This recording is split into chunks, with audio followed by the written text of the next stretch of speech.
નમસ્કાર. ચાલો આજે આપણે ગુજરાતી ભાષાના એકદમ મૂળમાં જઈએ. શ્રી એચ.કે. રાઠોડના માર્ગદર્શન હેઠળ આજે આપણે સમજીશું સંજ્ઞાને. હવે એમ થશે કે વ્યાકરણનો આ ટોપિક આટલો બધો અગત્યનો કેમ?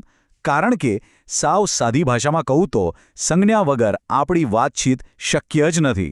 તો ચાલો શરૂ કરીએ અને જોઈએ કે આ સંજ્ઞા આખી ભાષાને કઈ રીતે જીવંત રાખે છે. કોઈ પણ ચર્ચા શરૂ કરતા પહેલા ચાલો 1 મિનિટ માટે વિચારીએ. જ્યારે આપણે નામ શબ્દ બોલીએ છીએ ત્યારે આપણા મનમાં શું આવે છે? શું એ ફક્ત કોઈને બોલાવવા માટેનો એક શબ્દ છે કે પછી એનાથી પણ કંઈક વધારે છે?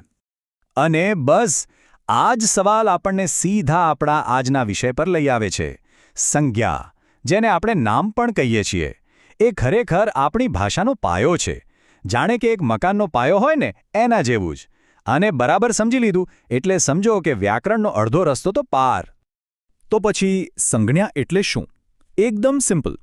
આપણી આજુબાજુ જે કંઈ પણ છે, ભલે એ કોઈ વ્યક્તિ હોય, કોઈ જગ્યા હોય, કોઈ પ્રાણી હોય કે પછી પ્રેમ અને ગુસ્સા જેવી કોઈ લાગણી હોય, એ બધાને ઓળખવા માટે આપણે જે શબ્દ વાપરીએ છીએ એ જ સંજ્ઞા છે. ચાલો હવે સંજ્ઞાના પ્રકારોને સમજવાનું શરૂ કરીએ. સૌથી પહેલાં આપણે 2 મુખ્ય પ્રકારો વચ્ચેનું જે તફાવત છે ને એના પર ધ્યાન આપીએ. એક એવા નામ જે કોઈ ચોક્કસ વસ્તુ માટે જ વપરાય અને બીજા એવા નામ જે આખા ગ્રુપ કે જાતિ માટે વપરાય.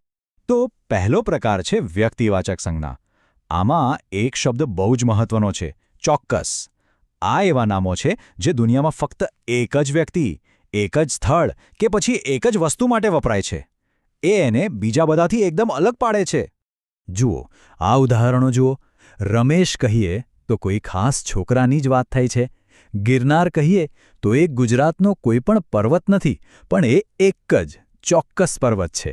એવી જ રીતે સાબરમતી, સુરત કે ભારત, આ બધાની પોતાની એક આગવી ઓળખ છે. આ વાક્ય જુઓ, કેટલું સરસ ઉદાહરણ છે. અહીં ગંગા એટલે દુનિયાની કોઈ પણ નદી નહીં, પણ ભારતની એ એક જ વિશિષ્ટ નદી. આ જ તો છે વ્યક્તિવાચક સંજ્ઞાની ખાસિયત. હવે આનાથી બિલકુલ ઊંધું. હવે આપણે સમજીએ જાતિવાચક સંજ્ઞાને.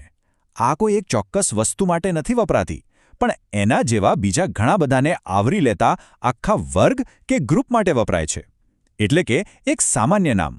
હવે જરા વિચારો, જ્યારે આપણે નદી કહીએ ત્યારે એ ગંગા પણ હોઈ શકે, યમુના પણ હોઈ શકે કે સાબરમતી પણ હોઈ શકે. એ જ રીતે પર્વત એટલે કોઈ પણ પર્વત. આ શબ્દો કોઈ એકને નહીં પણ આખી જાતિને બતાવે છે. આ ઉદાહરણમાં જુઓ, ગાય શબ્દ કોઈ એક ખાસ ગાયની વાત નથી કરતો. એ તો ગાય નામના પ્રાણીઓના આખા વર્ગ માટે વપરાયો છે. એટલે ગાય એ જાતિવાચક સંજ્ઞા છે. પણ હા, જો કોઈ ગાયનું નામ ગૌરી હોય તો એ પાછી વ્યક્તિવાચક સંજ્ઞા બની જાય. છે ને મજેદાર? ઓકે, તો ચાલો હવે આગળ વધીએ. હવે આપણે સંજ્ઞાના બીજા 2 રસપ્રદ પ્રકારો જોવાના છે, જે સમૂહ અને જથ્થા સાથે જોડાયેલા છે.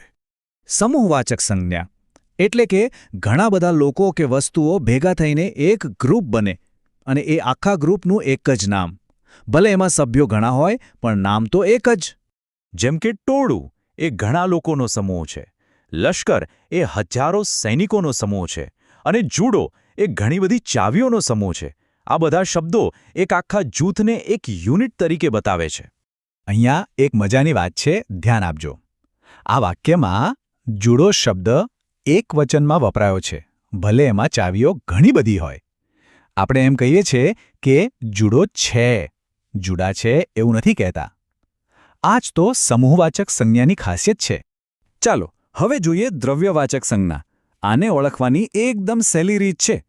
જે વસ્તુને તમે 1, 2, 3 એમ ગણી ના શકો પણ કિલોગ્રામમાં, લીટરમાં કે મીટરમાં માપી શકો, એ દ્રવ્યવાચક સંજ્ઞા. જેમ કે સોનું, પાણી, દૂધ, ઘઉં, લોખંડ. આપણે ક્યારેય એક પાણી નથી કહેતા, પણ એક ગ્લાસ પાણી કહીએ છીએ. આપણે 5 ઘઉં નથી માંગતા, પણ 5 કિલો ઘઉં માંગીએ છીએ.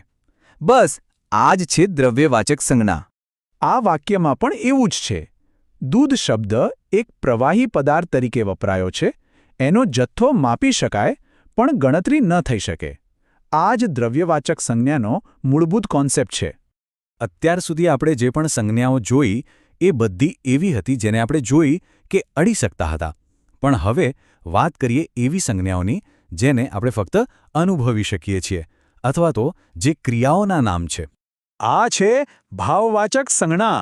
આ એવી વસ્તુઓ છે જેનો કોઈ રંગ, રૂપ કે આકાર નથી હોતો. આ તો ગુણ, ભાવ કે લાગણીના નામ છે જેને આપણે માત્ર મનથી અનુભવી શકીએ છીએ. જેમ કે દયા, પ્રેમ, ક્રોધ આ બધી શું છે? ફિલિંગ્સ છે, લાગણીઓ છે.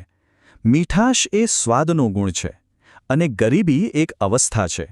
આપણે આમાંથી કોઈને પણ જોઈ શકતા નથી, બસ અનુભવી શકીએ છીએ. અહીં માનવતા એ કોઈ વ્યક્તિ કે વસ્તુ નથી. એ તો માણસની અંદર રહેલો એક ગુણ છે, એક ભાવ છે. અને એટલે જ એ ભાવવાચક સંજ્ઞાનું એક ઉત્તમ ઉદાહરણ છે. અને હવે છેલ્લો પ્રકાર, જે થોડો અલગ અને રસપ્રદ છે, ક્રિયાવાચક સંજ્ઞા. અહીંયા શું થાય છે? કોઈ ક્રિયા એટલે કે કોઈ એક્શન પોતે જ વાક્યમાં નામનું કામ કરવા લાગે છે. જેમ કે દોડવું એ ક્રિયા છે, પણ દોડ એ સંજ્ઞા છે. રમવું ક્રિયા છે, પણ રમત સંજ્ઞા છે. એવી જ રીતે લેખન, ચાલવું, બોલવું આ બધા શબ્દો જ્યારે ક્રિયાના નામ તરીકે વપરાય ત્યારે એ ક્રિયાવાચક સંજ્ઞા બની જાય છે. આ વાક્યમાં જુઓ, અહીંયા સવાલ પૂછો કે આરોગ્ય માટે શું સારું છે? તો જવાબ મળશે ચાલવું. અહીં ચાલવું એ વાક્યનો કર્તા છે, એટલે કે એક સંજ્ઞા તરીકે વપરાયું છે. બસ આ જ છે ક્રિયાવાચક સંજ્ઞા. ખૂબ સરસ. તો આપણે સંજ્ઞાના 6 મુખ્ય પ્રકારોને સમજી લીધા. ચાલો હવે એક જ નજરમાં ફટાફટ આ બધી માહિતીને ફરીથી યાદ કરી લઈએ. જુઓ, આ ટેબલ બધું જ સ્પષ્ટ કરી દે છે. વ્યક્તિવાચક એટલે ચોક્કસ નામ, જેમ કે અર્જુન. જાતિવાચક એટલે આખો વર્ગ, જેમ કે પક્ષી. સમૂહવાચક એટલે જૂથ, જેમ કે સૈન્ય. દ્રવ્યવાચક એટલે માપી શકાય એવો જથ્થો, જેમ કે તેલ. ભાવવાચક એટલે લાગણી, જેમ કે હર્ષ. અને ક્રિયાવાચક એટલે કે ક્રિયાનું નામ, જેમ કે ભણતર. એકદમ ક્લિયર? તો હવે જ્યારે આપણે સંજ્ઞાના આ બધા પ્રકારો જાણીએ છીએ ત્યારે એક વિચારવા જેવો સવાલ એ છે કે આપણે જે રોજ વાતો કરીએ છીએ એમાં કઈ સંજ્ઞા સૌથી વધારે પાવરફુલ હોય છે? કોઈ ચોક્કસ વ્યક્તિનું નામ, કોઈ આખા સમૂહનું નામ, કે પછી લાગણીઓ વ્યક્ત કરતી ભાવવાચક સંજ્ઞા? આના પર જરૂર વિચાર